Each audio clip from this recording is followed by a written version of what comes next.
What's up guys, it's Captain Babyface. Welcome to a brand new series on my channel. This series is going to be called How Does It Work? In this series, what we're going to do each episode is we're going to look into a mob, an item, a mechanic, something about the game, and we're going to ask, how does it work? And we are going to go in depth into that mechanic or mob or whatever it is, and we're going to together find out everything about that mob or whatever it is we're looking into.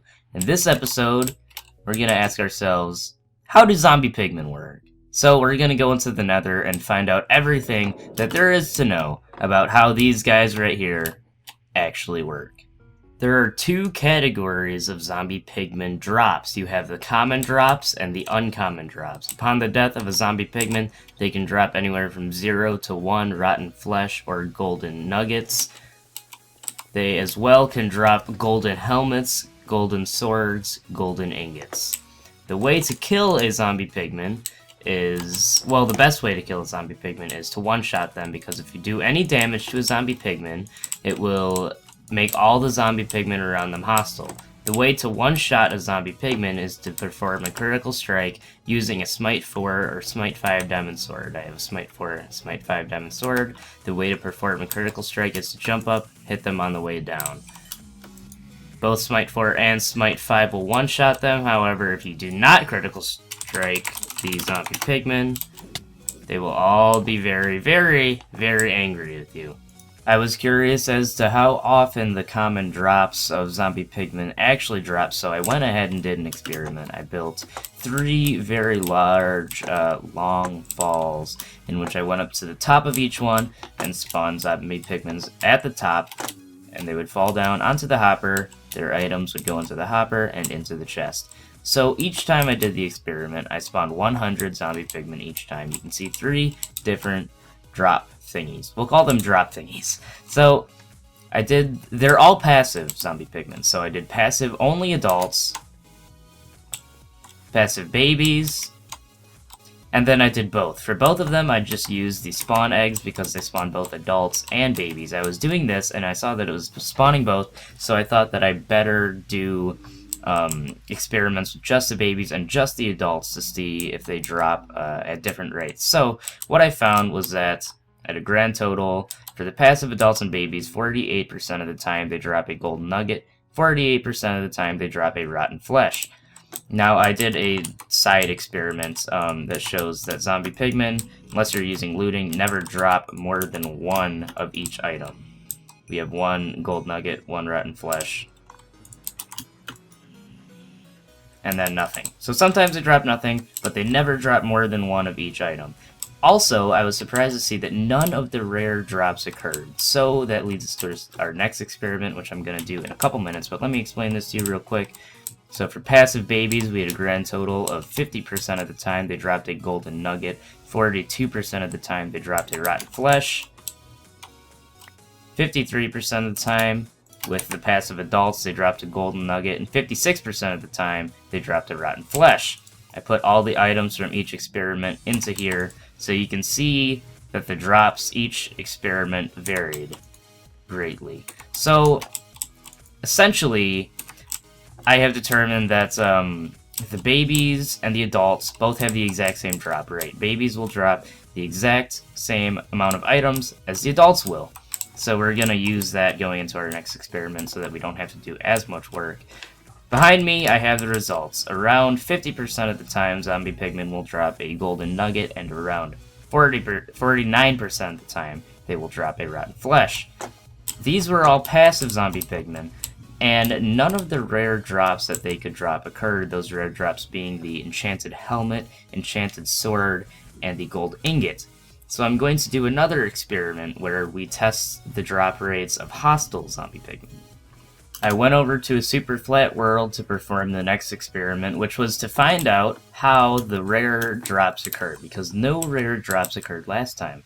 So this time I did the experiment with 100 hostile pigmen each time, and I did that 3 times. I spawned a 100 hostile pigmen in here. I shot them. I then opened up this block, and they all fell down there to their death.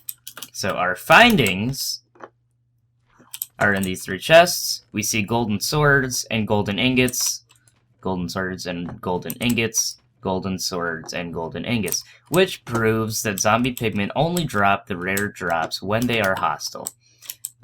This experiment was not to determine the likelihood of the drops.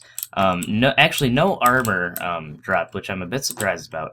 But I will still tell you the likelihood of the drops. Gold ingots drop about 2% of the time. A golden sword drops about 11% of the time.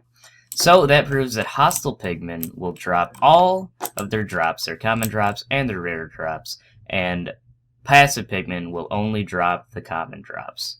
This is something that should have been said at the beginning. Zombie pigmen have 20 HP, and their hostile duration lasts anywhere from 6 minutes and 40 seconds and 13 minutes and 20 seconds. That bit of information was taken from a Zombie video. A lot of the information in the video is taken from a Zombie video, but a lot of the information I'm putting in here I could not find anywhere, so I'm going to put in this video for you guys. So I will put a link in the description to the Zombie's video on Zombie Pigman, so you guys can see where I got some of this information. A lot of this information is new, though. In easy mode, Zombie Pigman hits deal 5 HP to the player. In normal mode, Zombie Pigman hits deal 9 HP or 4.5 hearts. In hard mode, Zombie Pigman hits deal 13 HP or 6.5 hearts. Next, I wanted to test something that I'm going to be calling the range of pigmen hostility. So we have a control pigman here on block 0. Every 5 blocks I put a red wool and a pigman pod. So every 5 blocks away we tested the zombie pigman. I would put one here, punch this pigman, and see if this pigman is aggressive. They obviously were. So I went to 35 blocks, put a pigman. So if we go into survival mode, we go over here, we punch pigman at distance 0. 35 blocks away from that pigman is another pigman. Let's test the hostility of this pigman. He's most definitely hostile. So, 35 blocks away, pigman can still become aggressive. However, when a pigman is put at 40 blocks away from the control pigman, let me go into survival mode so I can show you. I'm running out of food. Punch control pigman. Now, 40 blocks away from the control pigman is another pigman who is not aggressive. So somewhere between 35 blocks and 40 blocks is the cutoff of pigman aggression. So if we punch the control pigman and go to a pigman that is 36 blocks away from the control pigman, the pigman is not aggressive. So the cutoff of pigman aggression is at 35 blocks. Pigman will be aggressive 35 blocks away from the pigman that is hit. 36 blocks, however, and anything farther than that, pigman will not be aggressive. Finding out that information made me curious as to whether the range of pigman hostility was measured from the pigman that was harmed or from the player that dealt the damage. So I have walked back about 10 blocks or so, and there's another pigman that is 35 blocks away from this pigman. So if the range of hostility is measured from the pigman itself, this pigman should still be hostile when I go check on him. If not, that means that the range of hostility is measured from the player that dealt the damage and not the pigman. Pigman's still aggressive. Is the pigman still aggressive? Pigman is still aggressive, which means the range of pigman hostility is measured from the pigman that was harmed and not the player. Which means, if I have a pigman here at 35 blocks, I go over here. So I'm over here, and I am about, oh, I don't know, 45-ish blocks away or something from him. That doesn't matter. I'm 45 blocks away from the pigman, and I shot that pigman and harmed him. You would think that maybe he'd be out of the range of hostility because I was 45 blocks away, but the pigman that was harmed was within range, so he's going to be hostile. So to sum this up, the victim pigman is going to be our control pigman, the pigman that takes the damage. And the secondary pigman is going to be the pigman that is 35 blocks away that will either become hostile or not become hostile. So if the distance from the victim pigman to another pigman is less than or equal to 35 blocks, the secondary pigman will become hostile. If the distance from the victim pigman to another pigman is greater than 35 blocks, the secondary pigman will not become hostile. The distance of the damaging player does not matter. So I can stand 20 blocks away from this pigman, which would then make me 40 or 55 blocks away from the secondary pigman. That doesn't matter as long as the victim pigman is within a range of 35 blocks. That pigman will gain hostility. Now, something that I didn't exactly make clear that I will now is that... Oh, I already had one of those. Well, let me use it over here. So if we have the control pigman here, a pigman at 25 blocks, 30 blocks, 35 blocks, and 45 blocks, all of these pigmen should gain hostility, correct? The pigman at 45 blocks is obviously going to be out of range of this control pigman, but watch what happens. When we punch this pigman, all of these pigmen should be hostile. That one's hostile. Yep. This one is hostile. This one is hostile. This one is hostile. I thought for some reason he wasn't hostile. He kind of took a second. As long as there is a hostile pigman within a 35 block range of a pigman, the pigman will gain hostility. The pigman does not have to be within range of the initial pigman that started the hostility. The pigman just has to be in range of another hostile pigman. So if I have a pigman at 30 blocks who is hostile, because that pigman became hostile. So if that pigman gets hostility, this one then becomes hostile because that pigman was hostile.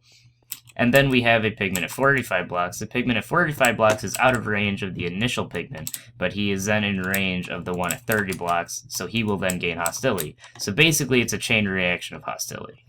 One thing that is worth noting is that if the player is over 35 blocks away and aggroes the pigman will still be aggressive even though they are over 35 blocks away.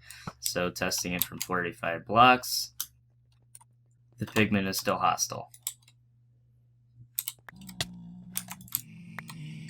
One more thing worth noting is that if you ignite TNT next to a zombie pigman and it damages them, they will become hostile. However, if you're not the one who ignites it and redstone is used to ignite the TNT, they will not gain hostility. So that is basically everything you need to know about Zombie Pigman. I left out some information because I got it directly from Zoomavoid's video and I didn't want to take away from his video. So if you want to know a little bit more about Zombie Pigman, check out the link in the description taking you to Zoomavoid's video about Zombie Pigman. This is the first episode of How Does It Work. We're going to be doing definitely a lot more of these. We're going to do something new every episode, so tell me what you want to see in the next episode of How Does It Work down in the comments. Thank you guys so much for watching. Me and Peter the Pigman are signing off, so if you like the video, make sure you leave a like, and if you want to make my day, leave a comment. If you love me as much as I love you, make sure you subscribe to the channel, and me and Peter the Pigman will see you guys next time.